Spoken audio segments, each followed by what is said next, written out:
যাই হোক, emergency passport নিয়ে তো একটা ভয় ছিলাম, কারণ জীবনে প্রথম ট্রাভেল করতেছি, তাও আমেরিকান পাসপোর্টে।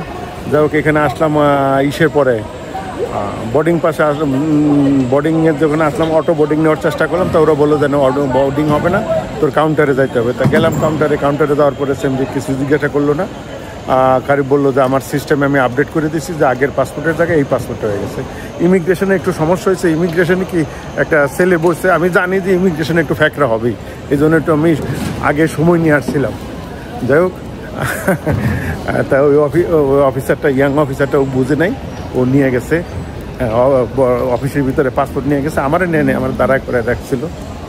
যাওয়ার পরে ওইখানে করলাম, বুঝলাম। তারপরে ওই যে আমি জানি, আমি সব পাসপোর্ট দেওয়ার সাথে সাথে আমি পুলিশ রিপোর্ট সব কিছু দিয়ে দিছি আমি, কারণ I know that B happen.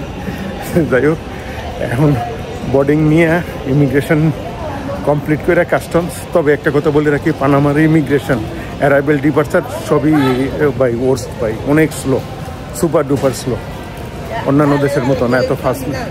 যাই হোক, এখন প্লেনের গেটে যাই, দেখি আমেরিকায় গেলে আমার মনে হয় না যে আমেরিকায় আর কোনো সমস্যা হবে, ইনশাল্লাহ। চলে আসলাম। যাই হোক, আল্লাহ হয়তো অল্প বিপদেতে আল্লাহ ভালো কিছু রাখছে, তার জন্য হয়তো এই বিপদেতে আল্লাহ ছোটোখাটো বিপদ দিয়ে পরীক্ষা করে। ওই যে সবাই বলে, আমিও বিশ্বাস করি যে আল্লাহ বিপদ দিয়ে কোনো পরীক্ষা করার জন্য।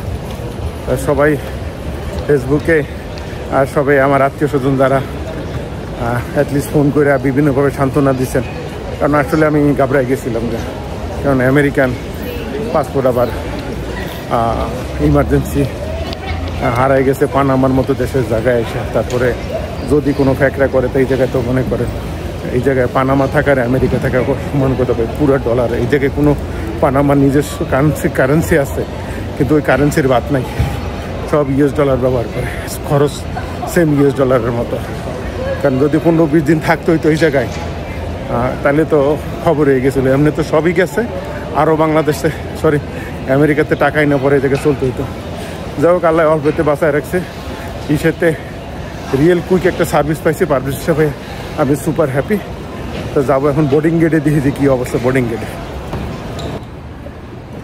ফোর্ট লডারডেল এয়ারপোর্টে আসলাম, আসার পরে তেমন একটা কিছু মানে কাস্টমস ওই রেগুলার যা গেলাম, কাউন্টারে যাওয়ার পরে জিজ্ঞাসা করলো তুই পানামা কি জন্য গেছিলাম, আমি ঘুরতে গেছিলাম।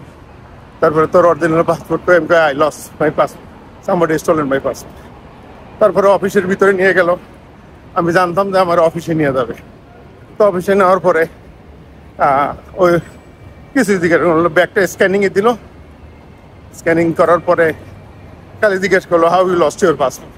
আমি যে দেখ আমার পাসপোর্ট ব্যাগ সহ গাড়িতে চুরি করে নিয়ে গেছে। সেটা আর কোনো সিঙ্গেল কোশ্চেন করে নাই। যাই হোক, এখন যাবোই সে ট্রাই রেলের শাটেল বাসে যাবো। ট্রাই রেলের শাটেল বাসে ধরে 4টা একটা ট্রেন আছে, দেখি ট্রেনটা পাই কি না, মনে হয় না পাবো। যদি পাইতে ভালো, নাইলে তো 4:30 আরেকটা ট্রেন আছে, সেই ট্রেন ধরবো।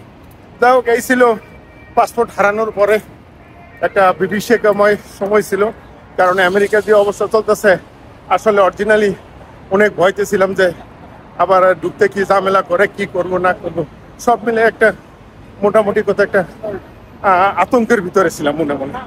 যাই হোক, আতঙ্কের কিছু নাই।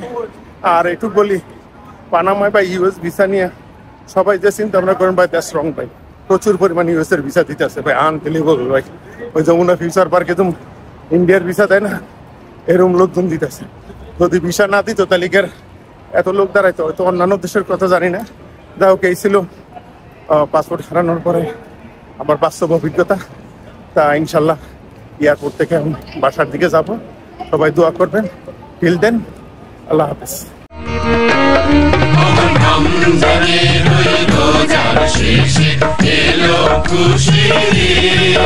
তুই আপনাকে আজ বিলিয়ে দেশ আসমানি তাগে, মন রমজানের ওই রোজার শেষে এলো খুশি। তুই আপনাকে আজ বিলিয়ে দেশ আসমানি তাগে।